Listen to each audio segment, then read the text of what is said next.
1876 সালের 10ই মার্চ। দৃশ্যটা একবার কল্পনা করা যাক। একটা ল্যাবরেটরি, চারদিকে ছড়ানো ছিটানো তার আর যন্ত্রপাতি, আর আলেকজান্ডার গ্র্যাহাম বেল চরম মনোযোগ দিয়ে কাজ করছেন। আজকের এই বিশ্লেষণে আমরা বেলের সেই বিস্ময়কর জীবন আর তার যুগান্তকারী আবিষ্কারের গল্পে ডুব দেব। কোনো দীর্ঘ ভূমিকা নয়, চলুন সরাসরি মূল ঘটনায় প্রবেশ করি। বেল হঠাৎ অন্য ঘরে থাকা তার সহকারী থমাস ওয়াটসনকে ডাকলেন। বললেন, মিস্টার ওয়াটসন, এদিকে আসুন, আমি আপনাকে দেখতে চাই। সবচেয়ে রোমাঞ্চকর বিষয়টা কি জানেন? ওয়াটসন বেলের এই কথাগুলো সরাসরি বাতাসের মাধ্যমে শুনেননি। তিনি শুনেছিলেন সাধারণ একটা তারের ভেতর দিয়ে, আর ঠিক এভাবেই মানব ইতিহাসের প্রথম টেলিফোন কলটি সম্পন্ন হয়েছিল। একবার ভাবুন তো, মুহূর্তটা কতটা জাদুকরী ছিল। পর্ব 1, নীরবতার ভিত্তি, আবিষ্কারের পেছনের ব্যক্তিগত অনুপ্রেরণা। চলুন এই দিকটায় একটু নজর দিই। এই যুগান্তকারী আবিষ্কারের পেছনের আসল অনুপ্রেরণাটা বুঝতে হলে আমাদের একটু অতীতে যেতে হবে। 1847 সাল, স্কটল্যান্ডে বেলের জন্ম। অদ্ভুত ব্যাপার হলো, ছোটবেলা থেকেই তার পুরো জীবনটা আবর্তিত হয়েছে মানুষের কথা বলা আর শ্রবণ শক্তি নিয়ে। মানুষের শব্দ আসলে কিভাবে কাজ করে তা নিয়ে তার কৌতূহলের কোনো শেষ ছিল না। আর এর পেছনে ছিল খুব মর্মান্তিক কিন্তু সত্যি একটা ঘটনা। ব্যাপারটা একটু খেয়াল করুন, এখানে দারুণ একটা বৈপরীত্য আছে। একদিকে এক নিস্তব্ধ নীরবতার জগৎ।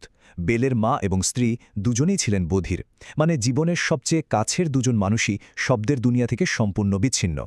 আর অন্যদিকে শব্দের জগৎ। বেলের সারা জীবনের কাজই হল মানুষের কণ্ঠস্বর এক জায়গা থেকে অন্য জায়গায় পাঠানো। কাছের মানুষদের এই নীরবতা তাকে গভীরভাবে নাড়া দিয়েছিল। তিনি মূলত বধিরদের কথা বলা শেখানোর কৌশল নিয়ে গবেষণা করতেন, আর ঠিক এই তীব্র আকাঙ্ক্ষা থেকেই জন্ম নিয়েছিল এমন কিছু তৈরি করার জেদ যা মানুষের যোগাযোগের ইতিহাস চিরতরে বদলে দেবে। পর্ব 2, আকস্মিক সাফল্য, সংগ্রাম, কষ্ট এবং সৌভাগ্যের ছোঁয়া।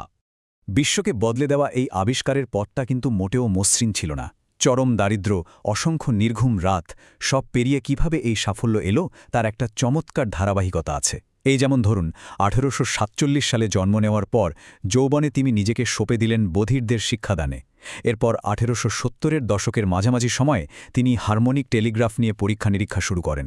আর এরই চূড়ান্ত পরিণতি হল 1876 সালের সেই প্রথম সফল টেলিফোন কল। এটা আসলে কেবল একটা যন্ত্রের আবিষ্কার ছিল না, এটা ছিল একজন মানুষের বছরের পর বছর দাঁতে দাঁত চেপে লেগে থাকার চূড়ান্ত বিজয়। এখানে একটা খুব মজার ব্যাপার আছে। বেল কিন্তু শুরুতে টেলিফোন আবিষ্কার করার চেষ্টাই করেনি। অবাক হচ্ছেন? তিনি আসলে হারমোনিক টেলিগ্রাফ নামের একটা যন্ত্রকে নিখুঁত করার চেষ্টা করছিলেন। এই যন্ত্রের কাজ ছিল আলাদা আলাদা পিচ বা স্বরগ্রাম ব্যবহার করে একই তারের ভেতর দিয়ে একসাথে অনেকগুলো টেলিগ্রাফ মেসেজ পাঠানো। সোজা কথায়, তিনি চাচ্ছিলেন যোগাযোগের গতি বাড়াতে। কিন্তু ভাগ্য বোধহয় আড়ালে মুচকি হাসছিল। তিনি যখন এই হারমোনিক টেলিগ্রাফ নিয়ে কাজ করছিলেন, ঠিক তখনই ঘটল সেই জাদুকরী দুর্ঘটনা। হ্যাঁ, দুর্ঘটনাই বলতে হবে। কাজ করতে করতে তিনি দুর্ঘটনাক্রমে শব্দের কম্পন তারের মাধ্যমে পাঠানোর উপায় খুঁজে পেলেন। বলতে গেলে আধুনিক টেলিযোগাযোগের ভিত্তিপ্রস্তর স্থাপিত হয়েছিল নিহায়াত এক সৌভাগ্যবান ভুলের মাধ্যমে। তিনি একেবারে হাতে নাতে আবিষ্কার করে ফেললেন কিভাবে মানুষের শব্দ তরঙ্গকে বৈদ্যুতিক সংকেতে রূপান্তর করা যায়। পর্ব 3, পৃথিবী ছোট হয়ে আসা কিভাবে একটি মাত্র তার পুরো বিশ্বকে যুক্ত করল। বেলের এই আবিষ্কার শুধু একটা ছোট ল্যাবরেটরির ভেতরেই আটকে থাকেনি, এটা মানব সভ্যতার গতিপথ পুরোপুরি পাল্টে দিয়েছিল। পরিবর্তনগুলো কতটা অভাবনীয় একটু ভাবুন। প্রথমত, বিশাল দূরত্ব জয়। 1000 মাইল দূরে থেকেও মানুষ প্রিয়জনের কণ্ঠস্বর শোনার সুযোগ পেল, ভাবতেই অবাক লাগে। দ্বিতীয়ত, জরুরি সেবার ক্ষেত্রে এক বিশাল বিপ্লব। এই টেলিফোন আবিষ্কারের ফলেই পুলিশ, ডাক্তার বা ফায়ার সার্ভিসের কাছে চোখের পলকে সাহায্য চাওয়া সম্ভব হল। কত মানুষের জীবন যে এর ফলে বেঁচে গেছে তার কোনো হিসেব আছে? আর তৃতীয়ত, আজকের এই আধুনিক ইন্টারনেট এবং স্মার্টফোনের যুগে আমরা যা কিছু দেখছি তার সবকিছুর শুরু কিন্তু ঠিক ওই জায়গাটা থেকে।